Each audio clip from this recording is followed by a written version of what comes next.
All right. So today I wanted to talk a little bit more about maintaining a well-rounded lifestyle. Okay. If all you do is sit behind a desk and code every single day, you're going to quickly hate coding and quickly get burnt out. So we're going to talk about maintaining a well-rounded lifestyle while pursuing your coding goals, and we're going to touch on some strategies such as mindfulness, healthy work-life balance, and self-care. Speaking of self-care and mindfulness, I decided to come to the beach because I think it fits in well with the topic that we're discussing here today. It's actually a very beautiful day out here. So, first, we're going to talk about how to maintain a healthy balance, okay? And in order to do that, you have to be able to prioritize effectively. Another thing to keep in mind is to always set boundaries because if you don't set boundaries in life, a lot of people are going to take up too much of your time. So I remember when I was much younger, because I was known as the tech guy or the person who is knowledgeable with computers or coding. Whenever anyone wanted some type of website or app or just some help with fixing any broken electronic, they would ask for my help. And I quickly realized that if I was to try to help each and every single person who asked for my help, I would have absolutely no time for myself. Okay.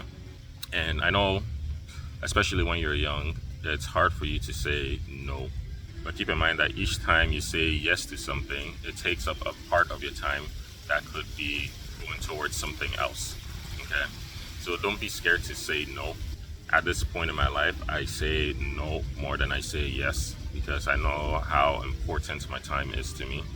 So try to set some boundaries. Okay, so now let's talk about time management.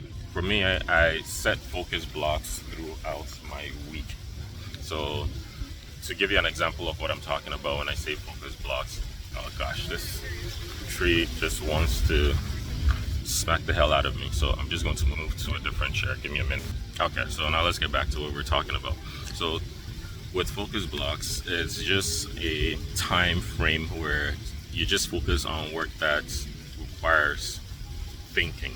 And you can either put your phone on do not disturb during that 1 or 2 hour period of the day and just focus on accomplishing your biggest goal of the day. And I find that for me, it's really boosts my productivity. It's amazing what you can accomplish within 1 or 2 hours of just highly focused work. It's actually essential if you want to make any significant progress in life. Try to set some focus blocks and also some no contact days during the week. So sometimes others will talk about this other technique called the Pomodoro technique, where you basically do focus work for about 20 minutes and then for 5 minutes you break your focus and then do whatever. And then for the next 20 minutes you go back to focus work, and then the next 5 minutes you break your focus and do whatever you want. For me personally, I find that it doesn't work for me, or it's not effective for me. Coding is one of those activities where you get into a flow state, state where you're just in the zone and things are just naturally coming to you. The ideas are just flowing. So the Pomodoro technique doesn't necessarily work for me because it involves deliberately interrupting yourself every 20 minutes. Okay, so now let's talk a little bit more about self-care and mindfulness. The reason why mindfulness is important is because you're coding, you want to be as sharp as possible. Okay, you want to have mental clarity, which is in turn going to improve your programming performance. And this applies to all aspects of life. Okay, having mental clarity is quite essential for any task that requires brain power. So let's talk about how to improve mental clarity. For me, I find that the best way possible is through exercise, good nutrition, and great sleep. Actually, speaking of exercise, so many people may not consider walking exercise, but you can think about it as a light form of exercise. So let's walk around. So while we walk, let's talk a little bit more about exercise. Okay, so exercise is something that improves your mental clarity, essentially getting your blood flowing, which is always good for your brain. So when I talk about exercise, I'm not necessarily talking about doing some rigorous strength training. So as long as you're not stagnant, sitting in the same place or in the same office chair, and you're getting your blood flowing, that is always going to improve your mental clarity. So the next thing I was talking about is nutrition. So do you find that sometimes when you eat a lot of junk food, you tend to feel a little bit sluggish and slow? Hola. So with nutrition, when you are constantly feeding your body with a lot of junk food, you find that you feel too sluggish and slow and not mentally sharp. So improving your nutrition will significantly boost your clarity. The next thing I wanted to touch on is the importance of sleep. Hola. Sleep is very critical. You may not realize the impact of sleep until you actually start getting enough sleep. Some people say you should have at least 7 to 8 hours of sleep, but for me, as long as you're able to sleep to the extent where you don't need an alarm to wake you up, for me, that is what I classify as a good amount of sleep. Sometimes that could be as low as 4 hours or as much as maybe even 9 hours, okay? But as long as you're not constantly needing an alarm to wake you up and you just wake up naturally, I classify that as good sleep. So all of these things would improve your mental clarity. Okay, so now let's talk about journaling, okay? Damn, this place is beautiful. But I actually don't live here, okay? I just came here on a little bit of a vacation or excursion, and I just decided that, it's a nice place. Why not share it with other people? Anyway, so back to the topic of journaling. Okay, so what I tend to do is keep a list of important tasks that I want to accomplish. And in my to-do list, I only keep things that I know will take less than a week to accomplish, which makes it very manageable. And whenever I'm feeling bored or I'm looking for something to do, I visit my to-do list and see what is next on my list. So by doing that, I have a great sense of direction. And another thing you should probably do is to just reward yourself with something whenever you reach a milestone or you accomplish some task.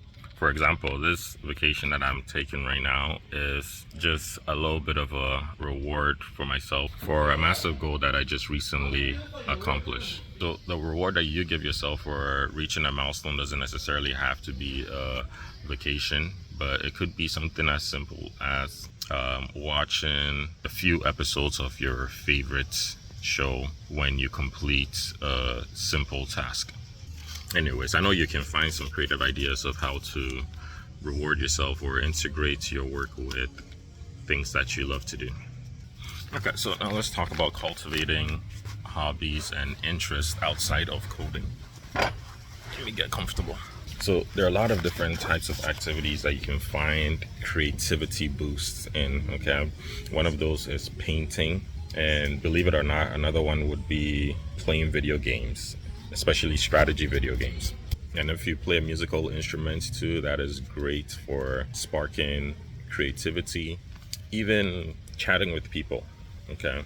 For example, if you see a cute girl or guy that you like, don't be afraid to start a conversation, because starting random conversations forces you to think on your feet, which is also a form of sharpening your creativity skills. It doesn't even have to be someone you like. So even if you're in a grocery store or a shop, you can just start a conversation with the cashier or receptionist. One other big sparker of creativity is practicing a sport. So playing a sport is a good way to enhance your problem solving skills and sharpen your creativity. Okay, so now let's talk about broadening your perspectives. Anything that you do in another domain outside of coding is going to be great for you because it broadens your perspective. And you can even integrate your knowledge of other domains into your coding project. So let's say, for instance, your interest is in psychology, okay?